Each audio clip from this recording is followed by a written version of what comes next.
Love the low-carb lifestyle but hate low-carb beer? Aim higher with Toppling Goliath Brewing, Iowa's award-winning brewery. With only 95 calories and 3.6 grams of carbs per can. Aim Elevated Ale is a crushable, crisp, and flavorful golden ale that doesn't hold you back.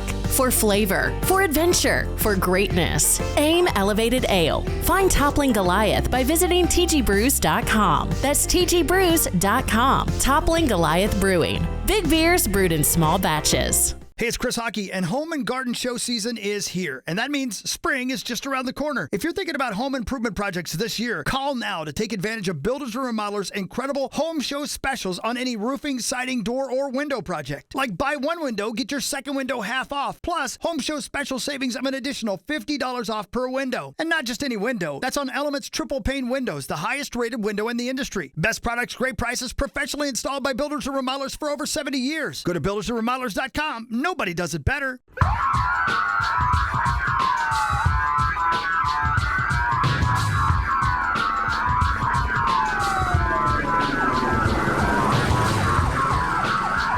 This is Special Prosecutor Larry Klayman. I'm the only lawyer ever to obtain a court ruling that a president of the United States committed a crime. For truth.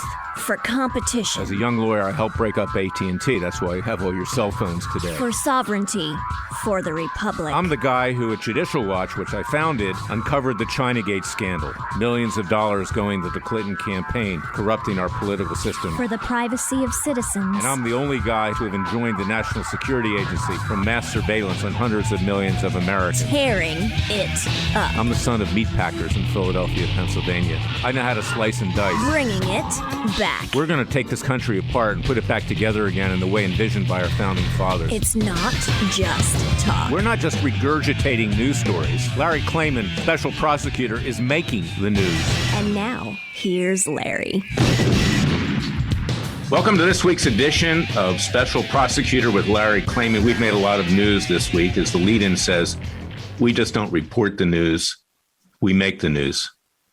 First of all, there was our International Criminal Court complaint in The Hague, the Netherlands, and the prosecutor of the International Criminal Court, called the ICC, acknowledged that they've opened a criminal investigation as part of their overall Afghan investigation into the alleged crimes of Joe Biden in killing 7 children and 3 other innocent Afghans, right after the debacle when 13 servicemen were killed.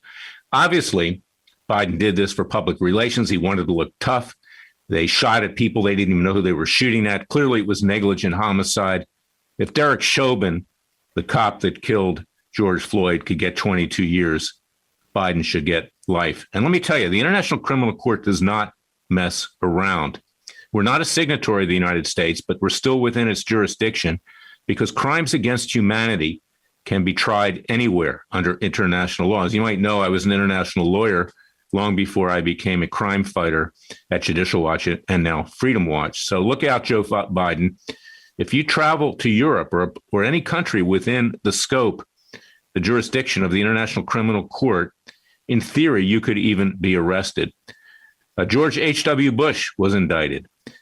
Pinochet, the president of Chile, was indicted. And they were reticent about traveling. So yes, again, it's your Freedom Watch that has to do this. You don't see anybody in our so-called government taking action over killing these innocent kids. And what Biden did is only slightly better than what happened. And I use the word better in quotes because it isn't. It's a heinous crime than what that clown did up in Waukesha, Wisconsin just the other day, and now killing 6 people, including an 8-year-old child. And then in addition to that, your Freedom Watch has brought a lawsuit against OPEC, the Organization of Petroleum Exporters. And this is the case that I brought several years ago that a hack judge in the U.S. District Court for the District of Columbia wouldn't allow to be served. Now, hopefully we'll get a judge who will allow it to be served. When I filed that case, White & Case, a giant law firm, international law firm, entered the case, filed a mountain of pleadings. The appellate court said I could actually sue the lawyers because, you see, Austria doesn't allow for OPEC to receive complaints to be served on its territory, and OPEC's headquarters is in Vienna, Austria. No accident, because Austria was a Nazi country. In fact, it was more Nazified in many ways than even Germany itself. Obviously, they have an affinity to the Jew-hating anti-Semites that largely comprise OPEC, meaning the Islamic Republic of Iran, Libya, Saudi Arabia, and other countries. So yes, we're proceeding because we want to take action to bring the price of gasoline and oil down. What Biden did just in the last few days was cosmetic. It was meaningless. He released a few oil reserves, our strategic reserves. It only will last for maybe a day or two, and then the prices will continue to rise. In some places, such as California, it will soon be over $7 a barrel, if it isn't already over $7 a barrel in some places. So yes, we're taking action. And remember that it's your Freedom Watch. You also brought the class action lawsuits against communist China over COVID-19. It's a bioweapon. Listen to the rest of this show after this segment. We have Robert F. Kennedy Jr. on, the son of Robert F. Kennedy, former Attorney General under his brother, John F. Kennedy, who would have been, frankly, a conservative in today's world, John F. Kennedy. He was a great president, but he only lasted a couple years. He was assassinated, sadly. Robert F. Kennedy Jr. is a very courageous man himself, very well educated, and he will tell you all about the crimes of Dr. Anthony Fauci. And don't forget that Fauci has been indicted with our citizens' grand juries. He will be tried early next year in the spring. First, we're going to try Joe Biden, Hunter Biden, and James Biden for the massive bribery from communist China, Ukraine, and Russia. And then, of course, we'll try Biden over the negligent homicide and manslaughter that he perpetrated in Afghanistan, which is the same thing that the International Criminal Court is now investigating. Go to freedomwatchusa.org and see that I'm not pulling the wool over your eyes. The International Criminal Court has started a criminal investigation of Joe Biden for killing 7 children and 3 others, 3 innocent Afghanis, our allies in Afghanistan. This is a crime against humanity. This is important because, you see, what we have today is no legal system at all. In fact, to the extent that you have a legal system, it is so corrupt to the core. Now, just this week, a Trump-appointed judge, Carl Nichols, a white guy, he implicated Trump in alleged crimes in terms of Michael Pence, our former vice president, the cowardly vice president, who wouldn't even send for an audit the election so-called results before certifying the election. This occurred on the day of January 6th, 2021. Pence is a chameleon. I mean, he's whoever he has to be at any given time. If he hadn't been nominated as vice president and then made vice president by Trump, he probably wouldn't have been reelected in Indiana. You know, claiming to be a conservative Christian, he buckled when it came to abortion laws in Indiana. He's not a man of great courage, but, you know, he talks big, but does little. That's not to beat up on Pence, however. The person that needed to be beat up on are the judges. This guy, Carl Nichols, that Trump put on the bench, who just implicated him in committing a crime for asking Pence not to certify the election results on January 6, 2021. This is part and parcel to the other judges, particularly in the U.S. District Court for the District of Columbia and its appellate court, the D.C. Circuit, who have been persecuting and terrorizing peaceful protesters on January 6th. It's now clear that they all got together. As I've said before, the witches and the warlocks, they're stirring their cauldron in the lunchrooms, or God knows where else they hang out, maybe the bathrooms, for that matter, of the U.S. District Court for the District of Columbia, and deciding they're going to throw virtually everyone in prison who was at the Capitol that day on January 6th.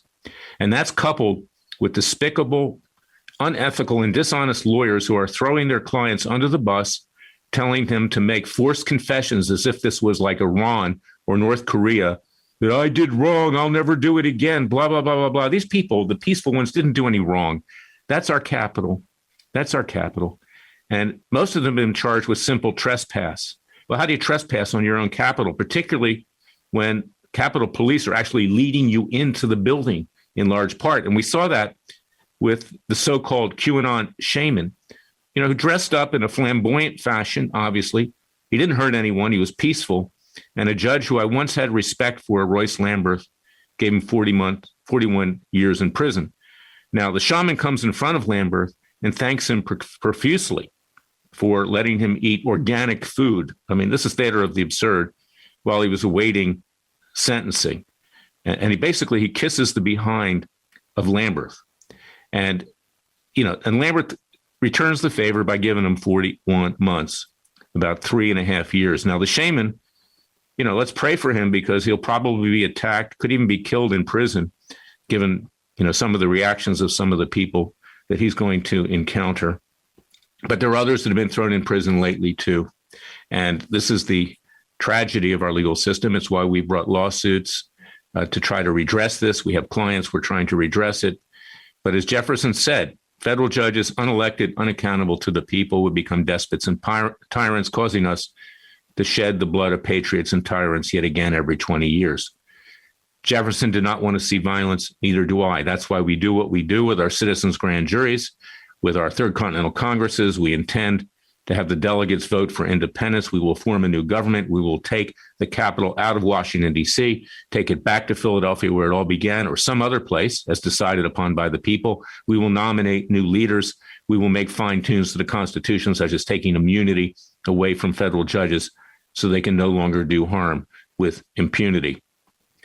Now, last but not least in this segment is that we have news just recently that our so-called brain-dead president is vacationing in Nantucket. He will become the man from Nantucket. And of course, we all remember the limerick when we were kids. I'm not going to repeat it here, not in good taste. But who invited him? A guy named David Rubenstein, who was the founder of the Carlyle Group. You remember the Carlyle Group? They took $1 billion worth of investment from the bin Laden family before 9/11. When I ran Judicial Watch, we helped uncover that. And it was H.W. Bush, the dad, who was a member of the Carlyle Group. You want to know why the Bushies got the Saudis out of town, flew them out before the FBI could even interrogate them after 9/11? Because they were bought and paid for by the Saudis. The Saudis are evil. The Saudis profess to be our friends, but behind our back, they stab us in the back. They profess and they practice Wahhabi Muslimism, which means that if your child converts to another religion, you're to kill them or doesn't follow the word of Allah. This is where we are. You can see the rank corruption. You can see the fact that our so-called government protects the establishment, not just in this country, but overseas, such as the Saudis and others, OPEC, whatever. And it's your Freedom Watch that has to take action. And listen carefully to what Robert F. Kennedy Jr. has to say about vaccines, about COVID-19, about the crimes of Dr. Fauci, who is more like Dr. Mengele during the Nazi regime of Adolf Hitler. We will be back with Robert F. Kennedy right after this break. In the meantime, go to our website at freedomwatchusa.org and see that the International Criminal Court has started a criminal investigation of Joe Biden for negligent homicide and manslaughter. It's your Freedom Watch. You did that. No one else. I'll be right back.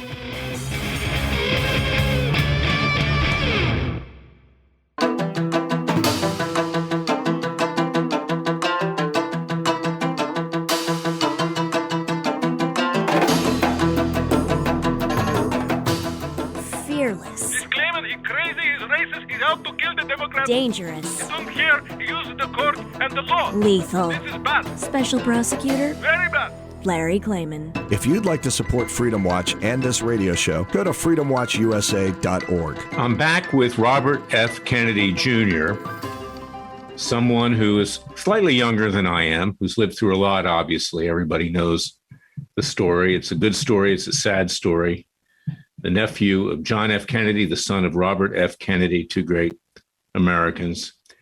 But I want to talk about what he's done, because he's done a lot, and he's really unmasking the veil behind all of this tyranny of the U.S. government, the federal government in particular, focusing on Anthony Fauci in his new book, The Real Anthony Fauci, Bill Gates, Big Pharma, and the Global War on Democracy and Public Health, Children's Health Defense. It's hardcover. It's out right now, and I recommend it to everyone.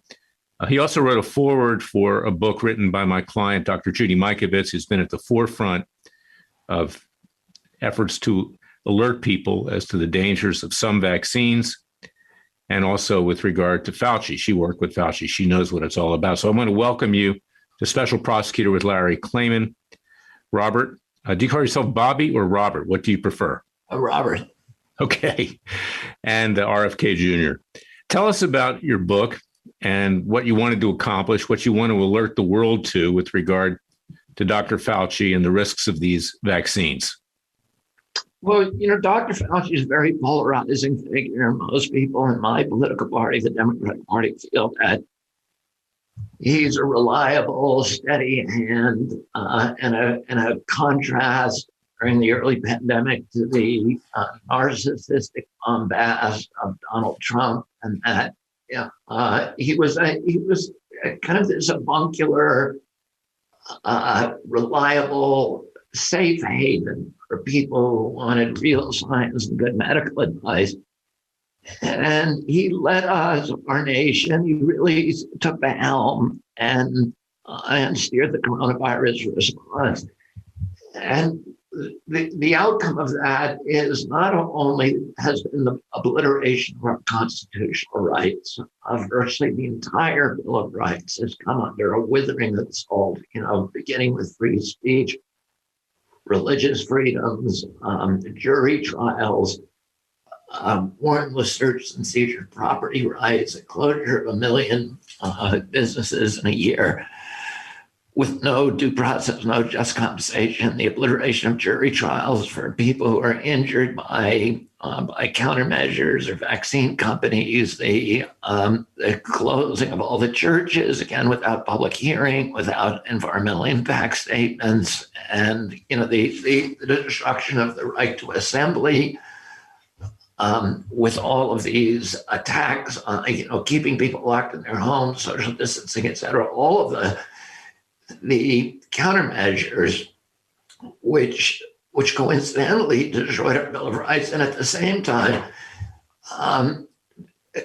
directing us toward only a single medication, which is vaccines, and suppressing early treatment, which could have ended the pandemic very, very early. And if you look at Dr. Fauci's record, it is the worst record of virtually any health minister on earth. We had the highest rates of death among almost all nations. We had in our country 2,200 people per million die. And compare that to China, where they had 3 per million, and many of the African countries where they had less than 3 per million. Places where they use hydroxychloroquine and ivermectin habitually for river blindness and for malaria, where in some cases like Tanzania, where the death rates were less than 1 per million. So we had over 2,000 times that. We had the highest death body count on earth. We had the United States has 4.2% of the world's population, and we had 2,200, or we had 20% of the world's COVID deaths. Oh, there's a kind of cognitive disconnect in the assessments of the rational assessment of Tony Fauci's efficacy, of his effectiveness as a leader, as a strategist. And what I show in my book is that this is consistent, his performance during this year as the commissar of the pandemic response is consistent with 50 years of turning HHS. Robert, we're going to have to get to the second segment right now. We're out of time in the first. We'll be right back with Robert F. Kennedy Jr.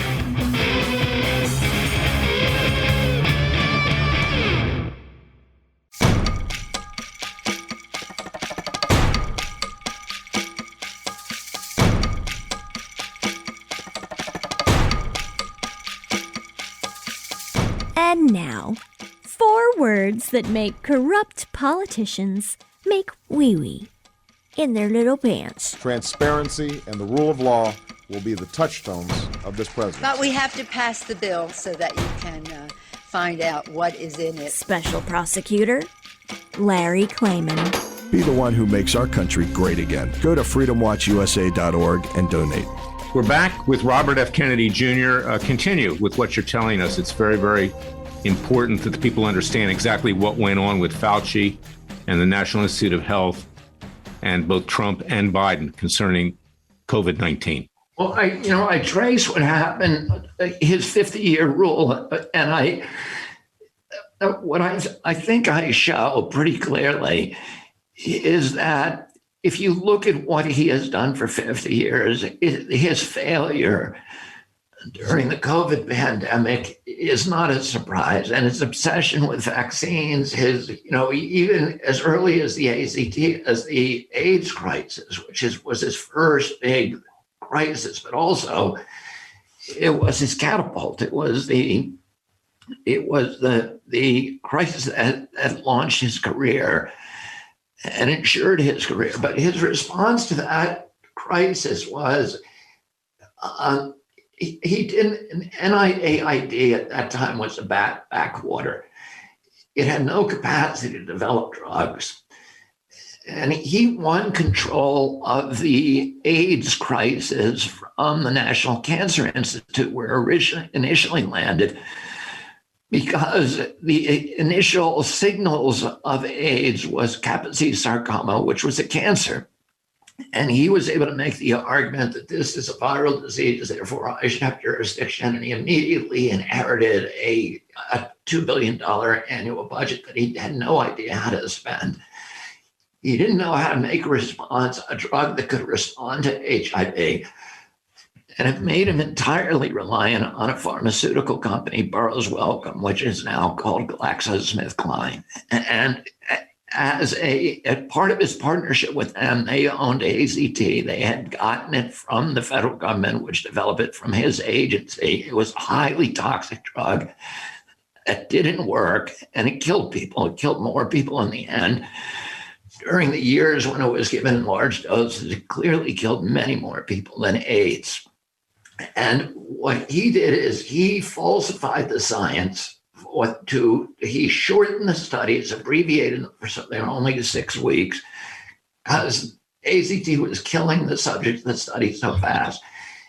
He stopped them from dying by giving them daily transfusions to keep them the illusion that this was a safe product. He ended the study after 6 weeks instead of 2 years and declared it a success, and then began giving AZ2 to people who had HIV and weren't even sick. And those people died. And it was the most expensive drug in history. It doubled the value of GlaxoSmithKline. It was $10,000 per year.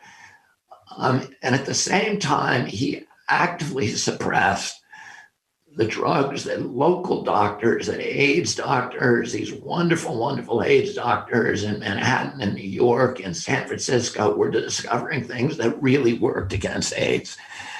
And he was suppressing, they were repurposed drugs that were off patent, so they were going to make money for none of his friends in the pharmaceutical industry.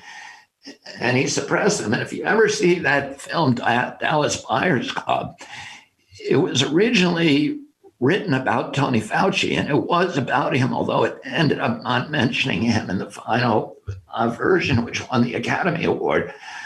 But it was about his war with the AIDS community to force people to take a highly toxic drug that he knew was killing people and to prevent them from getting drugs that actually worked, forcing them to go to Mexico or Europe or Canada. And so these buyers clubs started sprouting in all of these cities where there were people with AIDS who understood that Tony Fauci was actually killing people. And if you look at all the techniques and strategies that he's employed, not only in AIDS, but throughout his career, he does this again and again and again and again.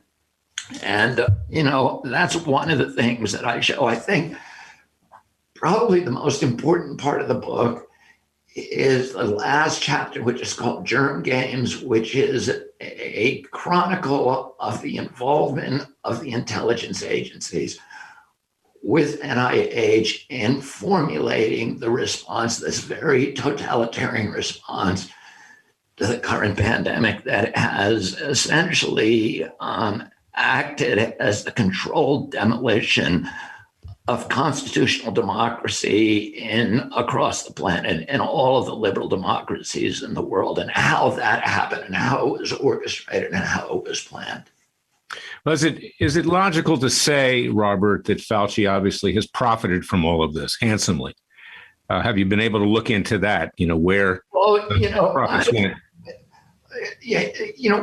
What people should initially understand, and yes, he has profited. He's the highest paid member of the federal government. He earns $434,000 a year.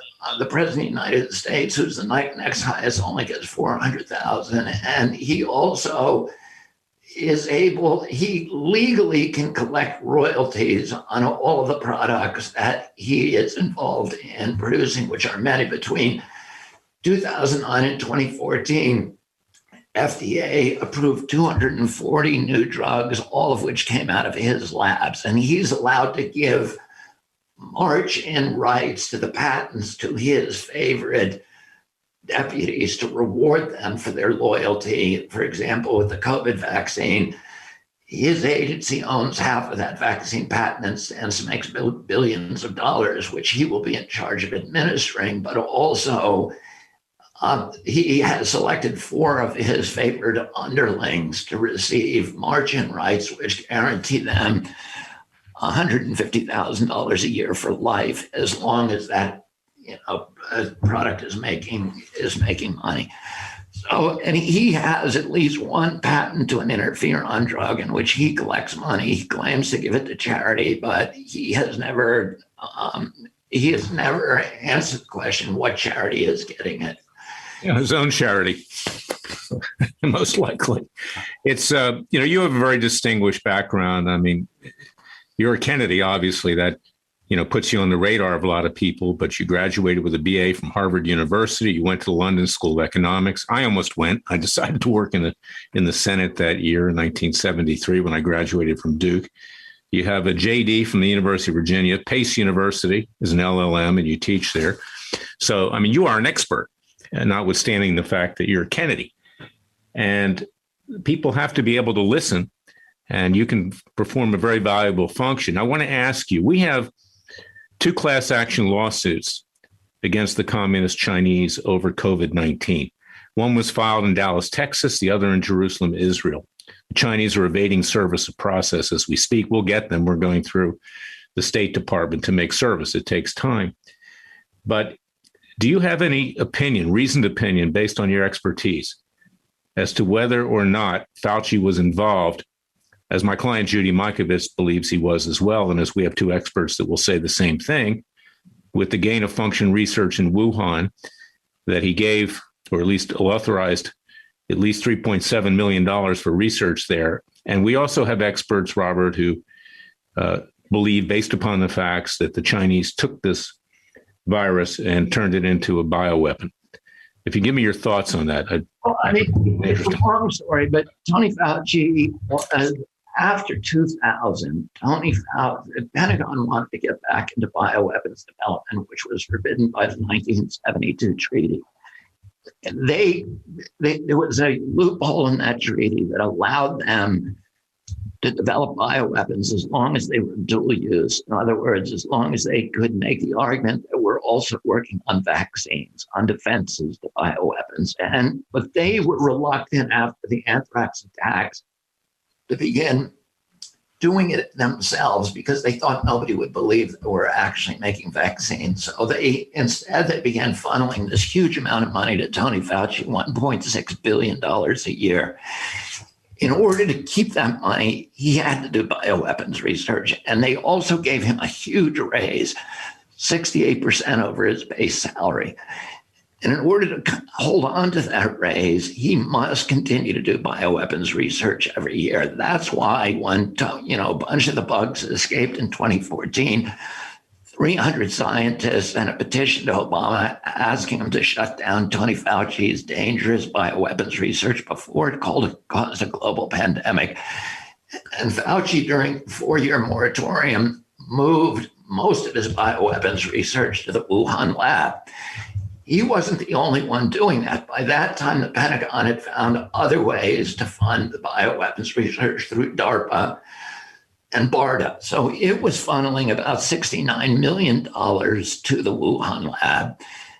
And the CIA was also funding, which has always done bioweapons research, even after the ban. It was sent about $34 million to the Wuhan. So he was actually the third biggest of the three U.S. contributors. But he played a key role because he was teaching the Chinese, Xi Jinping, his principal funder in the United States, who he illegally funded throughout the moratorium to continue bioweapons research, was Ralph Barrick. And Ralph Barrick developed something that clearly was weapons research and not vaccine related, which is he developed a technique for hiding the engineering, the fingerprints of engineering. It's called the seamless ligation process. He called it the no-seam process, where you can engineer a superbug that affects humans. And you can hide by changing the spike protein and inserting this furin cleave, which sticks to the ACE2 receptor in the human lung. And then you can hide what you've done. He called it the no-seam process. He then, with funding from Fauci, he taught that technique to the Chinese scientists who were military scientists. Xi Jinping, that lab is a military lab. And in 2015, they were using Fauci's research to develop these new coronaviruses. And they actually published a study the Chinese did, signed by 23 of their key scientists, in which they said, yeah, this is not vaccine research. This is weapons research. We are making weapons. In the United States, everybody was pretending we were working on vaccines. The Chinese were very open about it, that they were making weapons. And they talk about how they're going to deploy the weapons, how they have techniques for freeze drying them when you dump them on a city. You don't do it during a rainstorm. You don't do it during snow. You have to do it at night because the sunlight might weaken the virus. So they were not ambiguous at all about what they were up to. And Fauci knew what they were up to. And he knew very well, and we have all the memos, he knew this was a military operation, and he knew that the people he was funding were working for the Communist Party and for the People's Liberation Army. Well, that's interesting. We have the class actions. I also have started, I don't know if you're aware, you're a lawyer as well. In 1992, the late Justice Antonin Scalia wrote an opinion in United States versus Williams. I'll send it to you, Robert, where he said that the grand jury belongs to the American people, not the three branches of government. This is what we did, before we had a Justice Department in 1870. We actually convened a citizens grand jury, and we've indicted Fauci. And we're going to try him early next year. And I hope that you would certainly be willing to come and provide your expertise to the court that will be hearing what he has done. We have a judge, a person who's a retired judge who will handle the case. We'll have a jury. We'll provide full due process. But someone needs to do something because our government just sits there and talks. They just go on Fox News or MSNBC or CNN to raise money, get reelected, but nobody ever does anything. You're doing something. And that's very important. I would like you to stay to the third segment, if you can. It's the verdict section, because we want to give the verdict on Dr. Anthony Fauci, and I think you're the best person to do it. I've been on this case as well, but you have a much deeper background. We'll be right back in a few seconds. But until then, I want people to go to Amazon.com or other major booksellers and buy Robert F. Kennedy Jr.'s book. It's a great book, and it's a book that needs to be read and digested. We'll be right back with the verdict.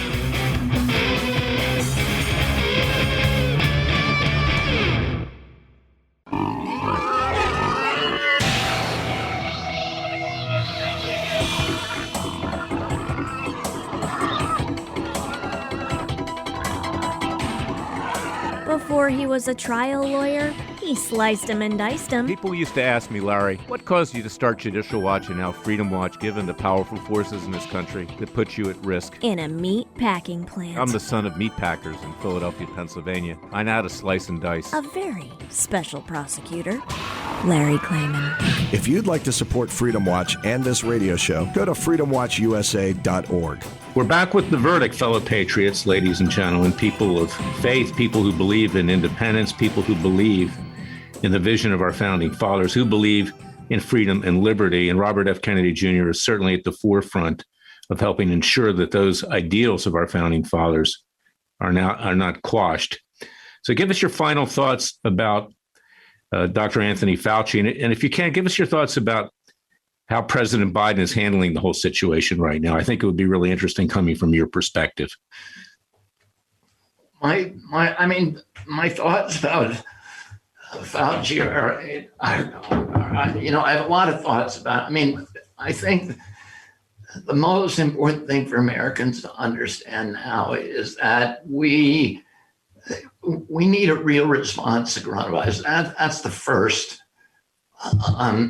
and most important thing that we have to do. We need to start being able to do early treatment in this country. We need to stop pretending that these vaccines are going to work, that the vaccines can't prevent transmission. The disease, the coronavirus is going to affect everybody who is vulnerable.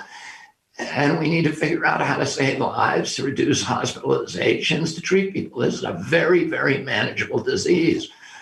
We've seen again and again that 80% of the hospitalizations can be prevented using early treatment. This is what the Chinese did. The Chinese, death rates were 3 per million. And the reason is that they published by April, they obliterated the virus by April 2020. Because they used early treatment. They took people who were sick and they quarantined them and they treated them. And they treated them with a retinue of drugs that they published at the beginning of April, including number 1, chloroquine, which is their version of hydroxychloroquine. So they knew then what to use. They were using anticoagulants, antibiotics, steroids, anti-inflammatories, and then an entire constellation of Chinese herbs that contained quercetin and ionospheres, which facilitate the infiltration of the cells with zinc. And that's what all of the doctors like Corey and McCulloch, the frontline doctors in our country, have said. This works. Vitamin D works. All of these things work. And monoclonal steroids work. We've had them approved by FDA for almost 2 years now. Why aren't we using these drugs? Why is Tony Fauci telling people, if you get sick, you need to go home and basically spread the disease to your family? And then you have to wait there until you're so sick that you can't breathe and come to a hospital. And every one of those hospitalizations is a super spreader event. That person at that point is spewing off these enormous viral loads, and they're getting the Uber drivers sick, they're getting the DoorDash people sick, they're getting the ambulance drivers sick, they're sickening their families and the people at the hospitals. It is literally the inverse of what you would want to do if you wanted to end a pandemic. Well, the key point is, from my lay's perspective, is that these things the vaccines don't even seem to work. First of all, we're told you get, 2 shots. Now we're told by Pfizer. We were told they were going to give us sterilizing immunity, that they would prevent us from getting sick and they would prevent us from spreading the disease. As it turns out, they do neither. The injury rate is enormous. And we see this from Pfizer's own study. In Pfizer's study, the all-cause mortality among the 22,000 people in the placebo group at the end of the study, a 6-month study, 14 died from all-cause mortality in the 22,000 number placebo group. In the vaccine group, 20 people died. So, and the excess deaths were heart attacks. So there were 5 fatal heart attacks in the vaccine group and only 1 in the placebo group. That means your chance of dying from a heart attack is 500% greater if you get the vaccine over the next 6 months than if you don't. Well, that's important. We only have about 15 seconds left, Robert. Thank you very much for coming on. I want to have you again. And again, I urge people to go get your book, The Real Anthony Fauci, Bill Gates, Bill Pharma, Big Pharma, and the Global War on Democracy and Public Health. You are doing a tremendous service to the American people, and I thank you. You are a patriot. That's it for this week. The verdict, Dr. Anthony Fauci is a criminal. Back next week. Stay tuned. Love the low-carb lifestyle but hate low-carb beer? Aim higher with Toppling Goliath Brewing, Iowa's award-winning brewery. With only 95 calories and 3.6 grams of carbs per can. Aim Elevated Ale is a crushable, crisp, and flavorful golden ale that doesn't hold you back. For flavor, for adventure, for greatness. Aim Elevated Ale. Find Toppling Goliath by visiting tgbrews.com. That's tgbrews.com. Toppling Goliath Brewing. Big beers brewed in small batches. Hey, it's Hockey here. No time to see builders and remodelers at the Home and Garden Show this year to find great deals on home improvements? Don't worry about it. They're going to come to you. Take advantage of great home show special savings on roofing, siding, doors, and windows. Like save up to $3,000 off any roofing or siding project. Plus, home show special savings of an additional $500 off. Awesome products and prices from the Twin Cities' premier home improvement company since 1952. Check them out today and you'll find out why I say buildersandremodelers.com. Nobody does it better. Nobody does it better. Nobody does it better. Nobody does